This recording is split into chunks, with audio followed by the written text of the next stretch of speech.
Have you ever been driving somewhere and suddenly realized that you were thinking some strange thought, like what birthday balloons smell like? Maybe you're remembering a note that you wrote to your fifth grade pen pal, or something that you wish you had said earlier on in the day. Basically, do you ever have a wandering mind?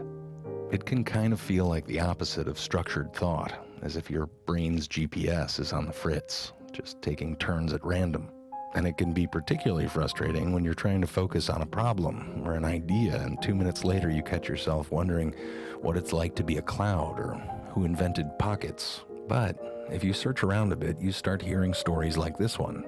Amy Baxter, a doctor, spent years looking for ways to use cold temperatures to help kids get through the pain of vaccinations. Coming home after an all-night shift, she noticed that her vibrating steering wheel made her hands numb.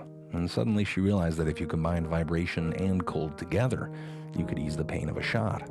And afterwards, she said, after an overnight shift, your mind is expansive. Connections are made that wouldn't otherwise happen. She basically gave credit to the fact that she was tired. In the history of ideas, this pattern is familiar. Intense thinking over a long period of time with no clear results, and then in a single moment, when the mind's relaxed and drifting, a perfect solution just pops in. Sometimes it can happen in a bathtub. That's when Archimedes figured out how to measure density using displaced water. Or it can happen relaxing under a tree. That's when Sir Isaac Newton observed that famous falling apple and had a sudden understanding of gravitational force. Even Albert Einstein once asked, "Why is it I always get my best ideas while shaving?" And this can seem all a bit accidental, hard to recreate. After all, how many times can you shave in a day? But it turns out that many creative people actively search for ways to get their brains into that wandering state. The inventor Thomas Edison would try to catch his mind in hypnagogia, that weird place between wakefulness and sleep. He would fall asleep in a chair, holding steel ball bearings in his hands. At the moment that he drifted off to sleep, the balls would hit the floor and he would wake up, sometimes with an answer to a nagging question.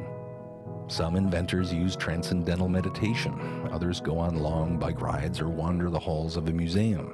And sometimes the key might be something as simple as procrastinating, cleaning a bathroom, or reorganizing books.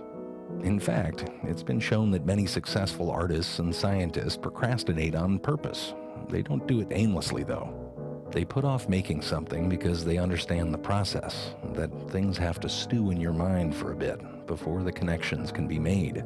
All of this might seem a little time-consuming and messy, not the step-by-step logical thought process we usually equate with genius. But some of the ingredients of genius might be just that, time and messiness. So the next time you catch yourself thinking about how balloons smell or how rainbows always seem so far away, don't beat yourself up.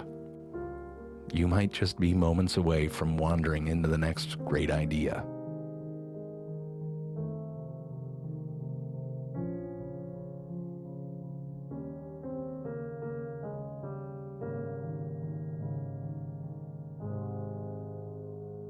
Created using Powtoon.